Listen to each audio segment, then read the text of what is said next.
안녕하세요. 비욘드 김현우입니다. 여러분 비타민 드시고 계신가요? 최근 일부에서는 비타민 무용론을 제기하기도 하는데요. 비타민 꼭 드셔야 한다고 합니다. 국민의 영양을 책임지는 영양 전문가 여혜서 원장님 자리에 모셨습니다. 안녕하세요. 안녕하세요. 네. 너무 오랜만이에요. 네, 많이 뵙고 싶었는데 워낙 바쁘셔서. 네. 죄송합니다.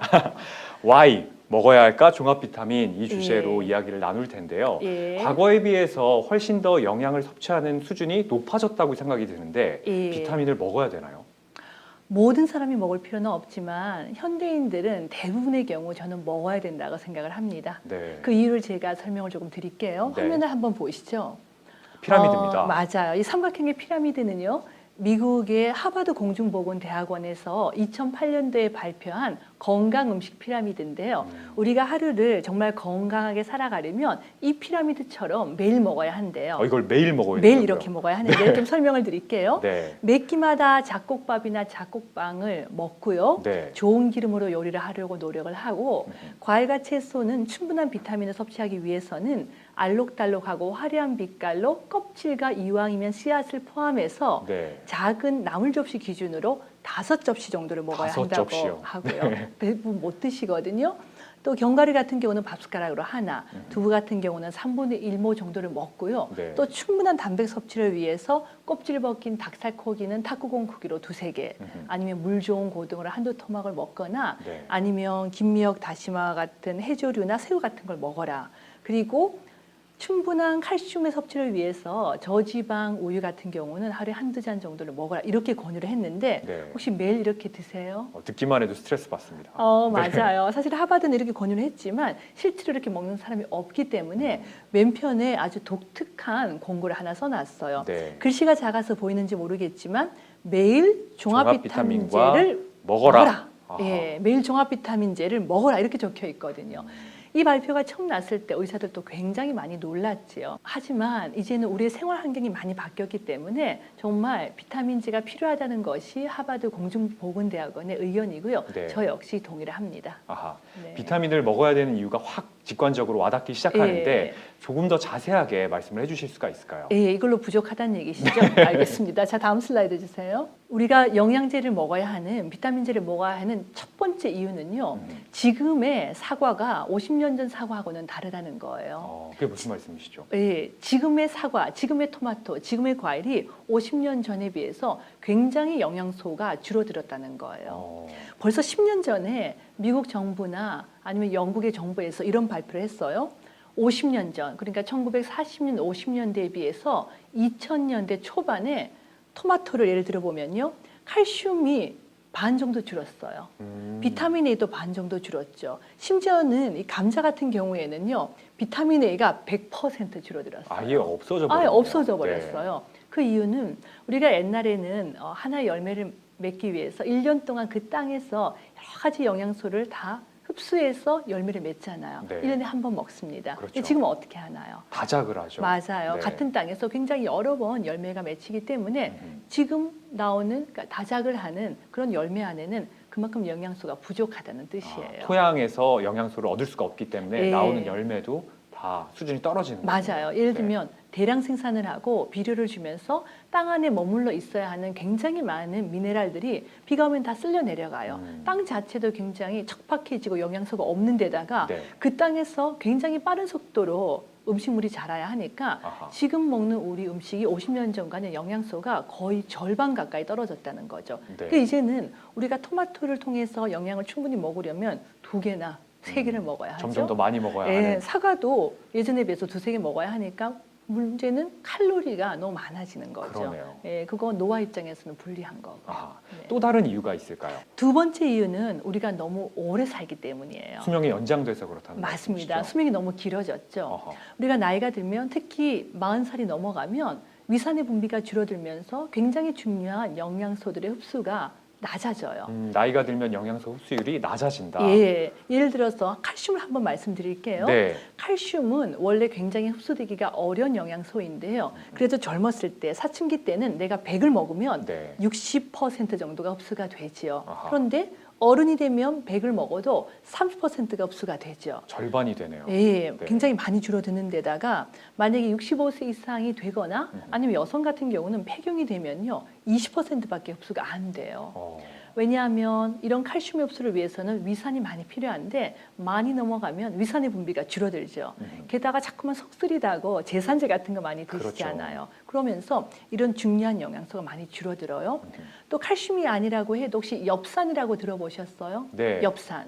엽산. 임신부들이 꼭 먹어야 되는. 네, 대부분 네. 그렇게 알고 계시는데요. 엽산은 임산부만의 영양이 아니라 예를 들면 심장병의 위험 요인이 되는 호모시스테인이라고 하는 수치를 낮춰주기도 하고 대장암을 예방하기도 하고 또 최근에는 치매 예방에도 도움이 된다고 하는 굉장히 중요한 비타민 B군 중에 하나예요. 네. 근데 이 비타민 B군 중에 하나인 엽산도 위산의 도움을 필요로 하는데 40대가 넘어가면 흡수가 잘 안 되죠. 흡수율이 떨어지는 거군요. 예, 근데 지금은 이제 100세 시대잖아요. 네. 우리가 60대, 70대가 넘어가면 더더욱 영양소 흡수가 떨어지니까 그래서 영양제의 도움이 일부 필요하다는 게 두 번째 이유입니다. 두 번째로 하시면 또 다른 이유가 있나 봐요. 네, 좀 길어요. 자, 세 번째 보여주시죠. 세 번째는 내가 아무리 건강해도요 50세나 60세가 넘어가면 사람은 누구나 한두 가지 정도의 약물을 먹게 되죠. 그렇죠. 고혈압이 있는 분에게 고혈압 약은 제가 보약이라고 말씀드려요. 당뇨가 있는 분에게 당뇨약은 보약입니다. 왜냐하면 그 약을 먹지 않으면 중풍이나 심장병이 생기니까요. 네. 하지만 모든 약물은 우리 몸에서 조금씩 영양소를 빼내갑니다. 부작용이라고 볼 수가 있겠네요. 예, 영양소를 빼내가는 그런 부작용이 있다는 뜻이죠. 예를 들면 우리가 두드러기가 생기거나 피부가 많이 가려울 때 피부과에 가서 항히스타민제라고 하는 약을 처방을 받아요. 네. 근데 그 항히스타민제 중에서 밤에 먹으면 굉장히 졸리는 약이 있어요. 그러면 의사는요 굉장히 기뻐해요. 아, 드디어 내 환자가 잠을 잘 두드러기도 잔다. 줄어들고 네. 잠도 잘 자니까 네. 내가 처방을 아주 잘했다고 기뻐하고 환자분들도 좋아하시죠. 네. 하지만 이분이 실제로 잠자고 졸고는 있으나 깊은 잠을 자는 데 도움이 되는 멜라토닌이라고 하는 어허. 굉장히 중요한 호르몬은 고갈이 되고 없어져요. 부작용이라고 그러니까 볼 수 있는 거예요. 예, 술 먹었을 때가 똑같죠. 잠은 자는데 깊은 잠을 못 자는 거. 네. 그런 약 때문에 영양소가 줄어들 수 있는 거고요. 또 굉장히 우리가 가볍게 생각하는 위장약들이 있어요. 네. 보통 진통소염제 먹을 때 정형외과 가서 같이 많이 처방받거나 또 속 쓰리면 우리가 자꾸 이렇게 사서 먹는 약들. 많이들 먹으시죠. 예, 또 뭐 처방받는 약들도 많은데 네. 많은 분들이 위장약이라 그러면은 굉장히 부작용이 없다라고 생각하지만 네. 그 위장약을요 어떤 분들은 1년씩 먹어요. 그러니까 관절염이 있으신 분들은 네. 병원에서 1년씩 처방을 받고 위장 상하지 말라고 진통소염제와 함께 위장약 처방을 받거든요.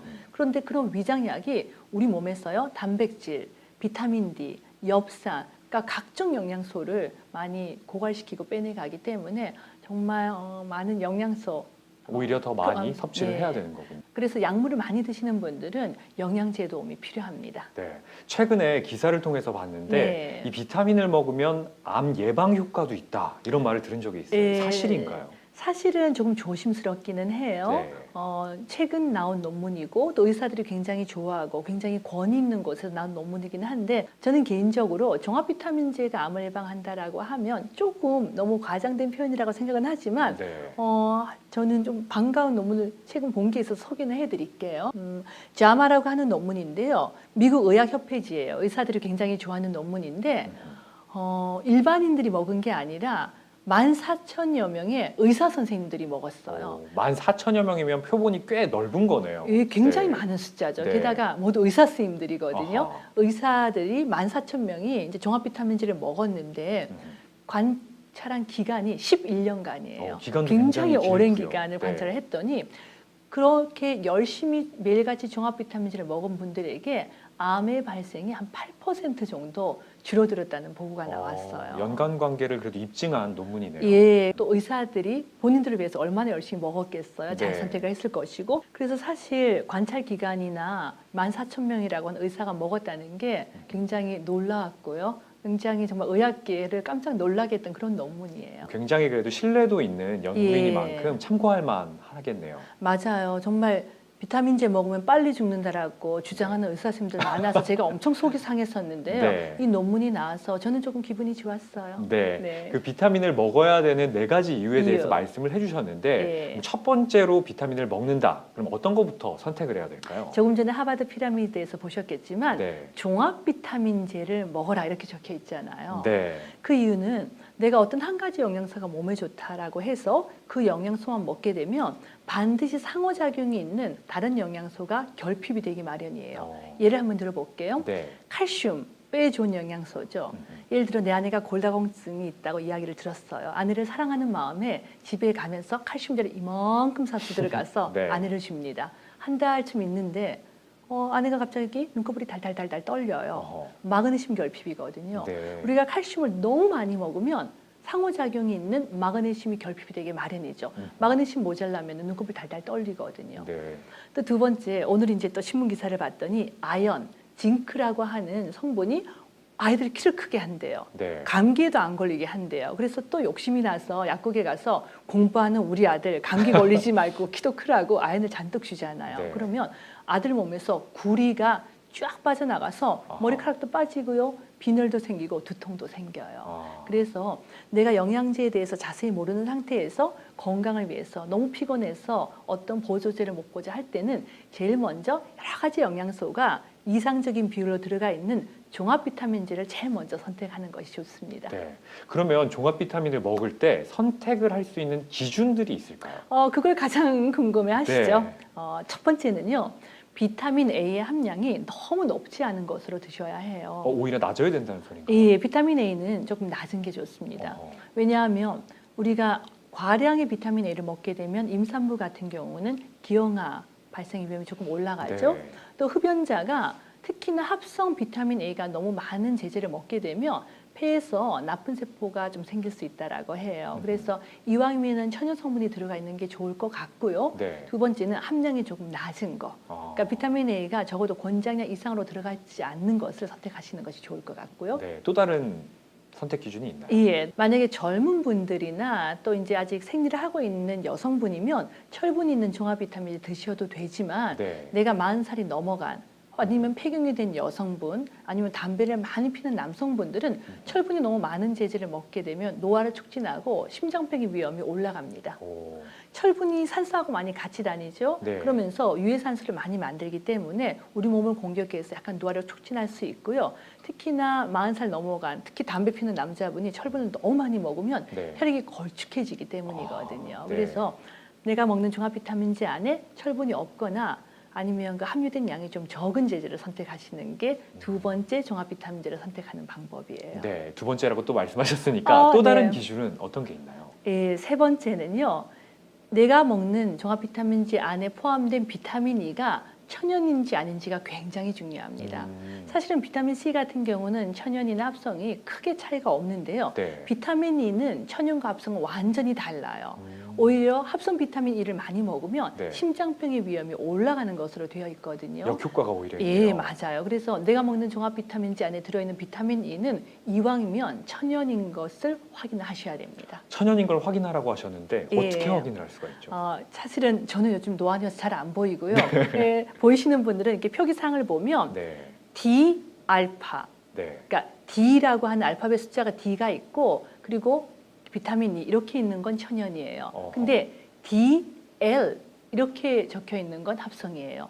D라고 하는 건 그 라틴어로 덱스트로라 그래서 오른쪽이라는 뜻이거든요. 네. 그러니까 왜 이성질체라고 혹시 들어보셨죠? 네, 들어봤습니다. 예, 예전 이성질체가 천연과 합성이 완전히 틀려요. 그래서 천연은 D 오른쪽으로만 돌아가고요. 네. 합성은 DL, L이 레버라고 해서 왼쪽이라는 왼쪽으로 뜻인데 돌아가는. 예, 오른쪽 왼쪽 돌아가는 게 섞여 있는 건 합성 제제이기 때문에 내가 먹는 종합 비타민제 안에 들어있는 비타민 E가 천연 D 알파인지 DL 알파인지를 구분해서 보셔야 됩니다. 오, 좋은 팁을 또 얻어가는 것 같습니다. 예, 이건 굉장히 중요한 팁이에요. 네. 또 다른 선택 기준이 있을까요? 예, 네 번째 종합 비타민 선택할 때는 이왕이면 파이토케미칼이 많이 들어있는 제제를 선택하시면 좋겠죠. 네. 파이토케미칼은 식물 영양소, 그러니까 아주 강력한 항산화 성분인데요. 과일과 채소의 알록달록하고 화려한 빛깔, 그 안에 들어있는 식물 영양소 그 자체예요. 네. 그런데 예를 들면 토마토의 붉은색 라이코펜, 아니면 포도의 보랏빛 레스베라트롤, 네. 뭐 안토시아닌 이런 것들을 이야기를 하거든요. 네네. 그러니까 그런 것들이 이왕이면 합성된 형태가 아니라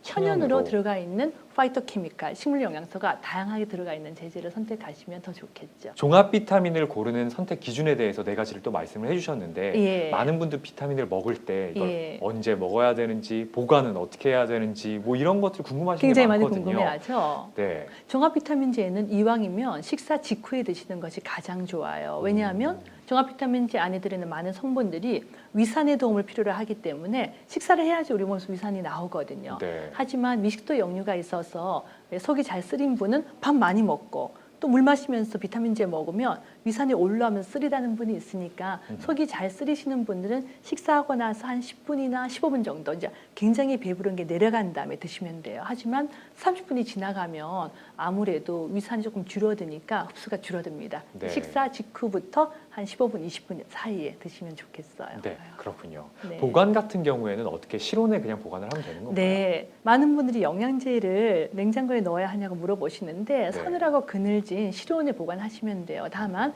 이렇게 너무 더울 때는 실내 기온이 한 30도 이상 올라간다고 생각이 되시면 그때는 냉장고 문칸에 넣어두세요. 네. 하지만 한 번 넣은 영양제는 다시 꺼내서 먹게 되면 특히 천연 영양제 같은 경우는 좀 색상도 많이 변하고 하니까 네. 넣은 건 다시 빼지는 마시고요. 네, 알겠습니다. 유산균 같은 경우는 보통 냉장 보관을 하고 그 외에는 그냥 실온에 보관하시면 됩니다. 네. 오늘 종합 비타민을 먹어야 되는 이유에 대해서 이 영상을 보신 분들은 누구나 공감을 하셨을 것 같은데요. 예. 이제 비타민을 섭취하려고 하시는 분들에게 한마디 마지막으로 해주시죠. 몸이 너무 약하거나 여러 가지 이제 다른 증상이나 이제 힘든 게 있는 분들은 조금 내 몸에 따라서 추가해야 될 게 몇 가지가 있어요. 그래서 저는 종합 비타민제는요 건강을 위한 가장 값싼 보험이라고 생각해요. 네. 기본으로 쫙 깔아주시고 우리 김연우 아나운서처럼 건강한 분들은 뭐 종합 비타민제 하나 정도만 드시면 되고요. 네. 저처럼 골골한 사람은 몇 가지 중요한 것들이 더 있으니까 그건 다음 시간에 말씀드릴게요. 네, 기대하는 마음으로 다음 시간 또 준비하도록 하겠습니다. 네. 오늘 귀한 시간 감사합니다. 네, 감사합니다.